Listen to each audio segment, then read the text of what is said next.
Hello, thank you for joining me. I want to talk about being on the outside and looking in. There are many different ways that we can spin that. We can imagine that, as my friend and myself, we went, oh gosh, many years ago now, to Iceland. And the geographer and the geologist in me loved it. But then during the evenings, walking into Reykjavik, it was lovely just glancing at the houses as we passed. Very few had drawn curtains, so you could see in, and it was quite cold outside, but inside it looked lovely and warm. The colours, the lights looked warm. And I always like it when a place looks like that. It tempts you and says, oh, come on in, it's comfy, cozy in here. But if there are those very stark white lights, especially if they are reflected off blue walls, then that feeling isn't there. It feels a bit cold and forbidding. And I often wonder whether the choice is anything to do with the character.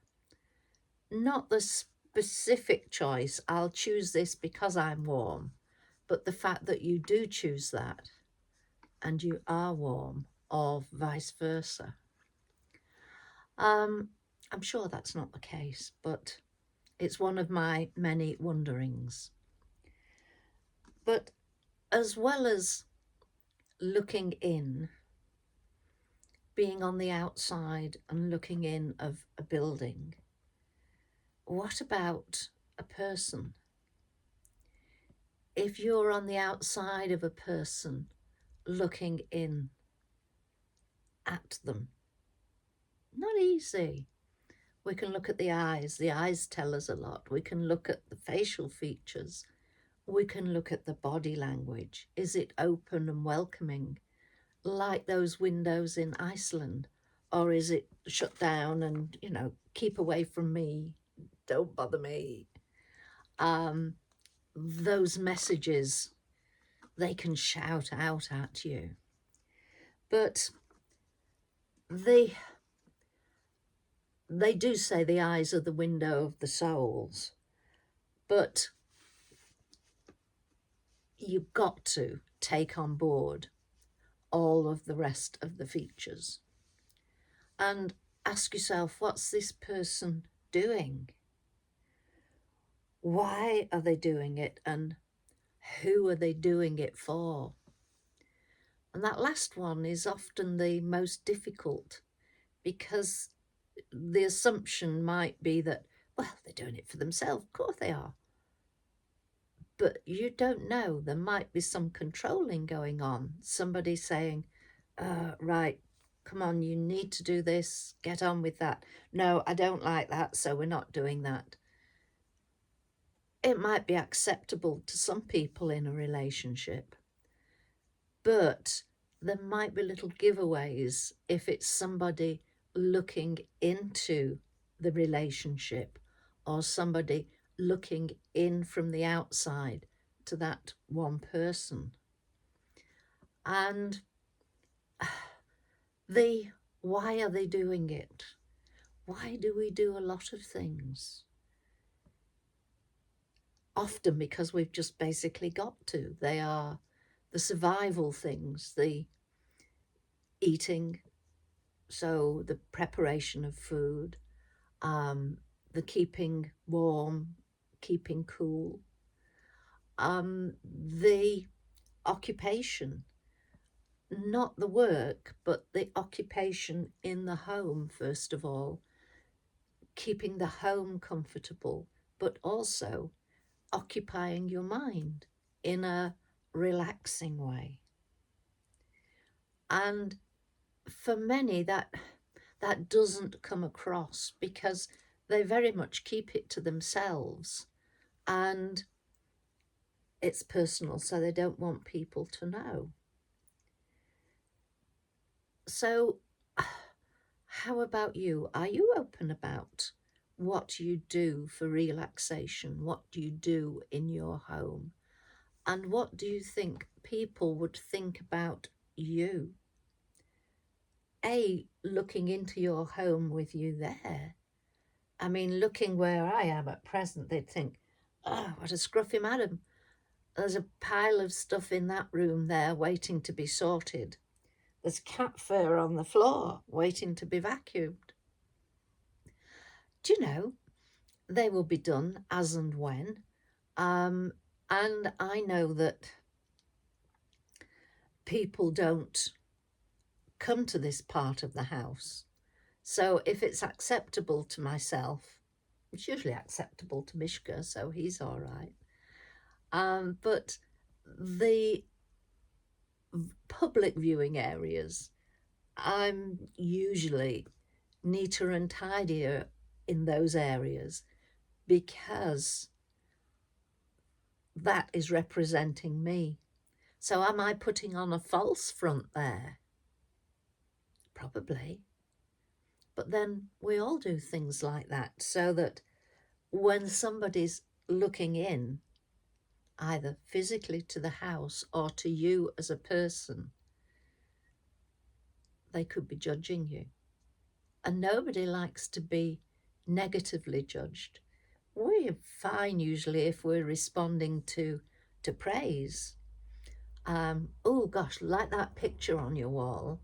Oh, that rug's a nice colour. You're looking good these days. Things like that we accept.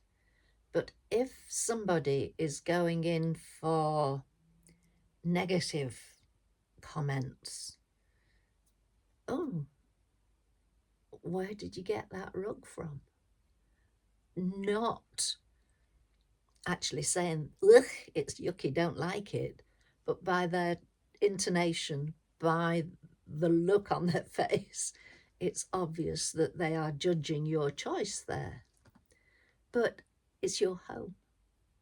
If you like it, fine, they can lump it. And getting that sort of hardened shell is important because we work hard for our homes to keep them as we want, to keep them as we would like them to be.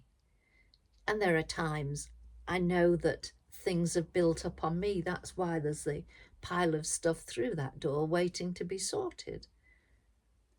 Be sorted it will when I've got the energy to do it.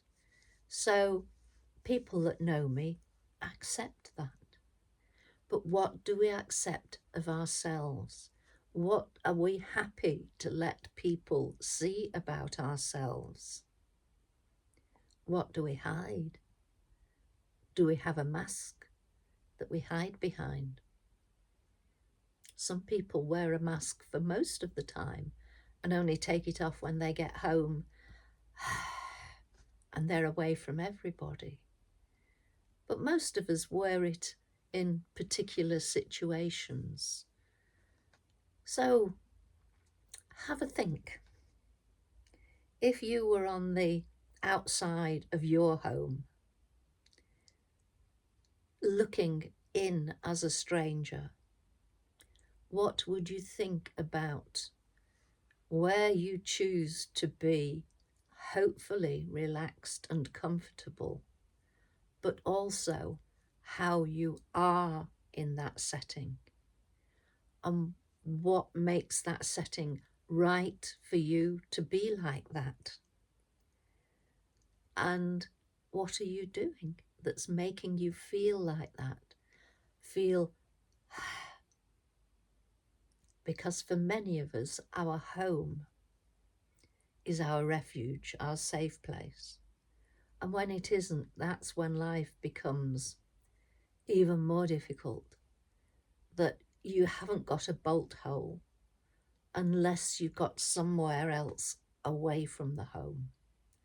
And certainly when working with children, for many of them, school was their bolt hole to get away from home. gosh, and I used to hate that situation.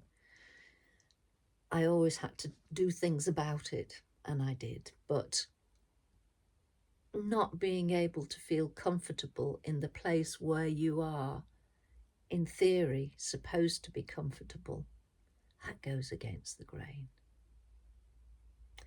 Okay, so thank you for joining me.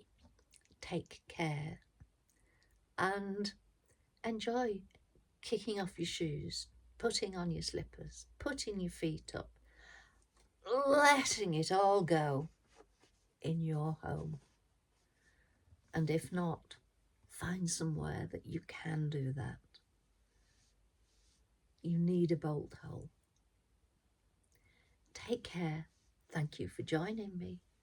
Speak to you soon. Bye.